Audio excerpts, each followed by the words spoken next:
ये फरमान गलत है। वो फरमान बिहार सरकार की छवि को धूमिल करने के लिए लाया गया है। वो लोग संगठित नहीं हो सकते हैं अपने सोशल मीडिया पे, अपने व्हाट्सएप पे शिक्षा विभाग की किसी नीति की आलोचना नहीं कर सकते हैं। अगर यहाँ तक मामला पहुँच जाए तो समझ लेना चाहिए कि शिक्षा विभाग के अंदर कोई ऐसा है जो गेम कर रहा है। उनको कुछ बुझाता है, उनको हर बात में हिंदू विरोधी है, और सबसे ज़्यादा हिंदू विरोधी तो भाजपा के लोग ना हैं। नमस्कार, आप देख रहे हैं न्यूज फॉर नेशन में हूँ आपके साथ नरोत्तम। शिक्षा विभाग इन दिनों चर्चाओं का विषय बना हुआ है। के पाठक के नया फरमान छुट्टियों में कटौती के बाद अब बिहार में सियासत शुरू हुई है। इस वक्त हमारे साथ बातचीत करने के लिए CPIM के विधायक संदीप सौरभ हैं। क्या कहना चाहिए कि के पाठक के फरमान के बाद राजनीति होने? देखिए, फरमान गलत है।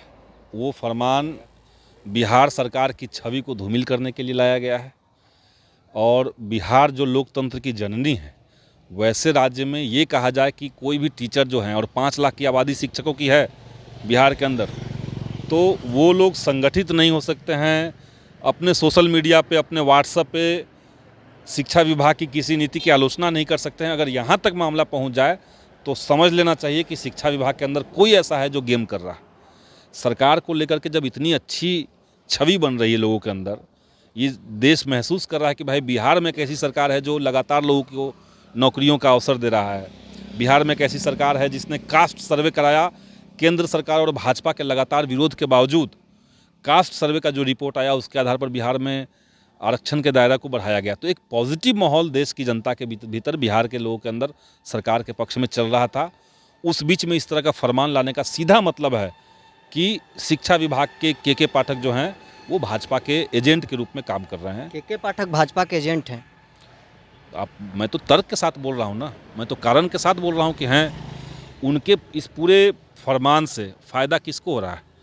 कौन सा पार्टी है जिसके पास कोई एजेंडा बचा नहीं था हिंदू मुस्लिम के अलावा, और कौन है जिसको एजेंडा मुहैया करवाया जा रहा है? कौन लोग मुहैया करवा रहे हैं? के पाठक ही तो करवा रहा है। नहीं तो आप समझिए, छुट्टियों में कटौती की क्या ज़रूरत थी, जब केंद्र सरकार के नियम के मुताबिक 220 दिन से बहुत ज़्यादा बिहार में स्कूल पहले से खुल रहे थे। अगर उतना स्कूल नहीं खुल रहा होता तो आप कहते कि भाई नहीं भाई, राष्ट्रीय नियम है ये, इसको पालन कीजिए, तब छुट्टियों में कटौती होती तो एक बात थी।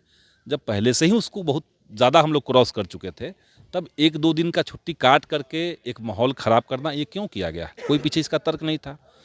गर्मी की छुट्टी इसी बात के लिए होती है कि लू में लोग अपने अपने घरों में रहें, बच्चों को लू न लगे, टीचर्स को लू न लगे। अब आप कह रहे हैं कि गर्मी की छुट्टी हो जाएगी, बच्चों को स्कूल नहीं जाना है, लेकिन टीचर वहाँ रोज़ आएंगे। क्यों आएंगे जाएंगे? उन्हें क्या, इसके पीछे मकसद क्या है? मकसद यही कि टीचर को डरा के रखना है आपको। जो आपके खिलाफ कुछ भी बोलेगा, कुछ सोचेगा, तो आप उसके ऊपर कार्रवाई कर देंगे। आपकी इतनी हिम्मत बढ़ गई कि आप MLC के ऊपर उनका पेंशन रोक दे रहे हैं। तो ये तानाशाही तो है, और तानाशाही रवैया अपनाना, इस तरह के लोगों के ज़बानों को बंद करना, ये भाजपा का टैक्टिस होता है। भाजपा ऐसे सरकार चलाती है, कोई महागठबंधन सरकार ऐसे नहीं चलता है, विपक्ष की सरकार ऐसे नहीं चलती है। तो इसलिए हम कह रहे हैं कि ये टैक्टिस जो लोग ले रहे हैं वो भाजपा की मदद कर रहे हैं। भाजपा तो कह रही है कि सरकार हिंदू विरोधी है, इसलिए छुट्टियों में कटौती कर रही है। भाजपा को हिंदू मुस्लिम छोड़ के कुछ बुझाता है? कुछ भी उनको कुछ बुझाता है? उनको हर बात में हिंदू विरोधी है, और सबसे ज़्यादा हिंदू विरोधी तो भाजपा के लोग ना हैं। 2 करोड़ का जो वादा किया था नौकरी का, अगर वो 2 करोड़ नौकरी देते तो कितनी संख्या में हिंदुओं को नौकरी मिल जाती? मिलती ना। एक भी नहीं नौकरी दिया तो हिंदुओं को नौकरी कहाँ मिलेगी? महंगाई बढ़ा दिया तो क्या हिंदुओं के लिए सिर्फ महंगाई बढ़ाया है? मैंने मुसलमानों के लिए महंगाई बढ़ा के सबके लिए बढ़ गया है। तो वो किसी का सगा नहीं है भाजपा के लोग। ठीक।